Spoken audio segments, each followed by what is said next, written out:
사이코지만 괜찮아. 매년 사이코지만 괜찮아라는 드라마가 큰 히트를 쳤다. 붉은 삶의 무게로 삶을 거부하는 정신병동 보호사 강태와 태생적 결함으로 사랑을 모르는 동화작가 문영이 서로의 상처를 보듬고 치유하는 한편의 판타지 같은 동화 같은 사랑에 관한 로맨틱 코미디라는 캐치프레이즈를 달고 있는 드라마다.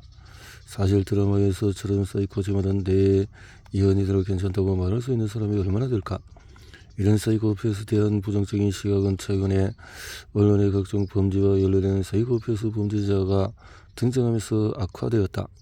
그래서 이렇게 최근 흉악 범죄를 일으키는 범죄자에게는 빠짐없이 사이코패스 검사를 시행하는 것 같다.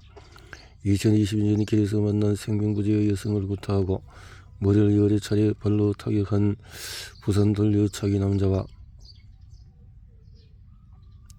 20대 또래의 여성을 살해하고 시신을 훼손하고 유기한 정유정이 각각 사이코패스 검사에서 27점, 28점 받았다는 뉴스가 지면을 장식했다.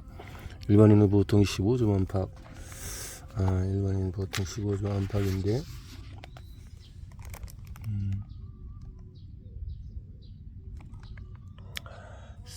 그러면 25점이 넘어가면 사이코패스 성향이 높다는 설명까지 뉴스에서 이렇게 나왔다. 사이코패스에 대해 무엇이 있다는 걸까? 사이코패스 관련해서 제임스 펠런의 스토리는 상당히 재미있다. 미국 캘리포니아 의대 교수이자 뇌신경과학자인 펠런 박사는 사이코패스와 연쇄살인범의 뇌를 비교 연구하는 과정 중에 자신의 뇌가 사이코패스와의 뇌와 유사하다는 사실을 알게 된다. 그는 fMRI로 각종 범죄자의 뇌 사진을 비교했고 이들의 뇌 부위 중에서 특히 공감 능력과 도덕성을 관장하는 부위 활성 뇌신경의 활성화가 저하된 것을 발견했다.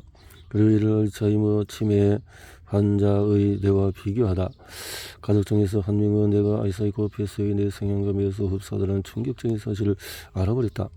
그때부터 펠런 박사는 호기심에 가족 중에서 누가 사이코패스 성향의 뇌를 가졌는지 추적하기 시작했고 결국 해당 뇌 사진이 바로 자신의 뇌 사진인 것을 발견하고 이 연구 결과를 사이코패스 뇌과학자라는 책으로 출간한다. 책에서 그는 대부분 사이코패스의 뇌에서 변형계 부분에 이상이 있으며 이 부분은 주로 우리의 감정과 관련이 있기에 사이코패스 성향의 사람이 다른 사람의 감정이나 상황에 공감하지 못하는 이유를 알 수 있다고 주장한다. 특히 사이코패스는 변도체와 전체 대상 표질에 문제가 있는데 변도체가 본능적으로 느끼는 불안과 두려움으로 반응하는 폭력 행동을 억제하는 것이 전두엽중에서 궤도 피질이다. 결국 궤도 피질이 정상적으로 작용하지 않으면 매우 폭력적이고 위험한 사람이 된다는 뜻이다. 변도체와 궤도 피질에 함께 문제가 있으면 사이코패스가 되고 변도체는 정상인데 궤도 피질에 문제가 있으면 평소 화를 잘 참지 못하고 즉흥적이고 돌발적인 사고를 많이 치는 자충우돌 인간이 된다. 펠런 박사는 말한다. 사이코패스는 상대의 마음을 읽지 못하는 게 아닙니다. 그들은 때로는 독심술을 부리는 사람같이 상대방의 마음을 읽습니다. 다만 상대방의 감정을 공감하지 못하는 것이지요. 옥시토신은 궤도 피질에 어떤 작용을 할까? 이와 관련해서 매우 흥미로운 연구가 있다. 40명의 남성 참가자에게 한 번은 진짜 옥시토신을 흡입하게 하고 또 한 번은 미약을 흡입하게 한 다음에 플라스틱 붓과 삼배천으로 만든 브러쉬 염소 털로 만든 브러쉬로 참가자의 피부를 문질렀다.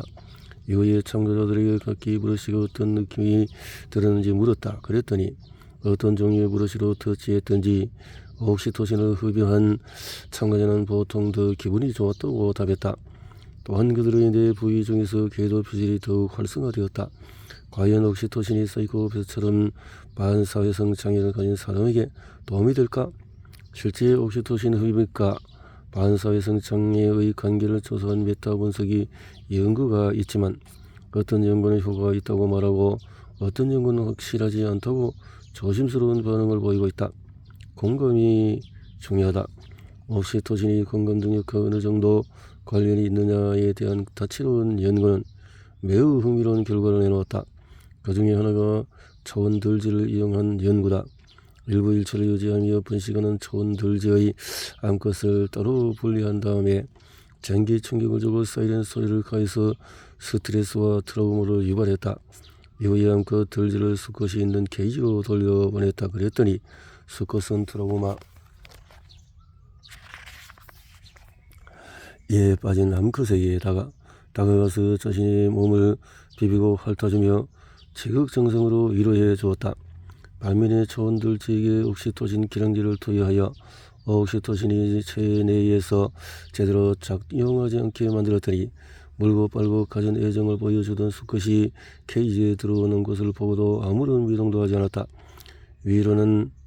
위로는커녕 그들도 보지도 않고 자기 먹이를 먹는 데 바빴다. 애기쟁이 들쥐가 하루아침에 사이코패스로 돌비는 것 같았다.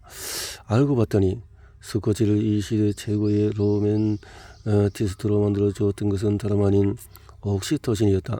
세계 최고의 학술주의에 발표된 해당 연구는 옥시토신이 타인과의 공감뿐만 아니라 상처받은 타인을 위로하는 데도 엄청난 위력을 발휘한다는 사실을 과학적으로 규명해낸 첫 연구로 꼽힌다. 정말 주변을 둘러보면 타인의 아픔을 잘 공감하는 이들이 있는 반면에 어떤 사람은 타인의 아픔을 전혀 공감하지 못하는 이들도 있다. 이처럼 옥시토신이 제대로 작용하지 않을 때 다른 사람의 아픔을 공감하지 못한다는 게 사실이라면 혹시 옥시토신이 사이코패스 같은 사람을 바꿔놓을 수 있진 않을까? 연구 방법은 간단하다. 일단 혈중의 옥시토신 수치와 옥시토신 수용체의 이성 여부를 파악하고 각 사람의 공감 능력이 어떤지를 조사하는 것이다. 실제 옥시토신 수용체의 변이가 있는 사람은 타인의 고통을 공감하는 데 정상인보다 훨씬 어려워했고 고통을 머릿속으로 상상하는 데에도 어려움을 토로했다. 또 다른 연구에서도 옥시토신 수용체에 문제가 있는 사람이 배우자에게 이혼을 빌미로 협박하는 부부 싸움의 횟수가 더 빈번했고 실제 결혼 생활에서도 위기를 경험한 사례가 비교군보다 더 많았다. 그리고 옥시토신 수용체의 변이 정도가 높을수록 자폐스펙 드럼 평가에서 훨씬 높은 점수가 나왔으며 사회적인 상호작용 점수와 소통 부분에 많은 문제를 드러냈다. 이를 통해 볼 때 옥시토신은 건강의 호르몬임이 틀림이 없다. 그러면 옥시토신이 낮은 사람은 어떻게 하는 말이냐? 잠시 기다리라. 이 책의 뒷부분에 옥시토신을 올리는 방법이 자세하게 소개되어 있다. 옥시토신 화해법은 사람의 인간관계가 항상 좋을 수만은 없다. 잘 지내다가도 사소한 일로 투덕투덕할 수도 있고 그런데 옥시토신으로 보자면 상대방의 상황에 더욱 공감하고 상대방의 입장에서 이해하려는 성향이 높아져 두 사람 간의 싸움이 잘 일어나지 않는다. 그럼에도 불구하고 이미 상대방과 틀어진 상황이라면 어떻게 해야 하나? 그리고 책임이 당신에게 있다면 무엇을 어떻게 해야 할까? 첫째, 무조건적으로 좀 지나칠 정도로 사과하는 게 중요하다. 예전에 스타벅스에서 오랫동안 줄을 서서 음료를 시켰는데 그나마 음료도 잘못 나와 화가 난 경우가 있었다.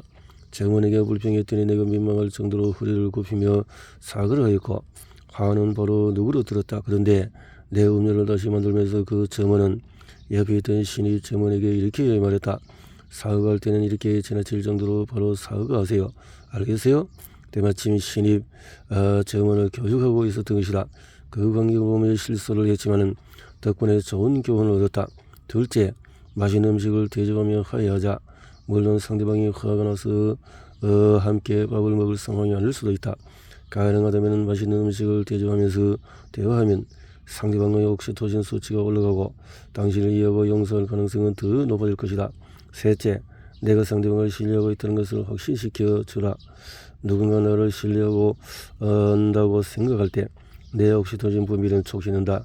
내가 상대방을 신뢰한다는 것을 직접 이야기할 수도 있겠지만 제3자에게 부탁하거나 편지와 선물을 이용해서 마음을 전달할 수도 있다. 명심하라. 관계를 트는 것도 중요하지만 틀어진 관계를 회복하는 것도 중요하다.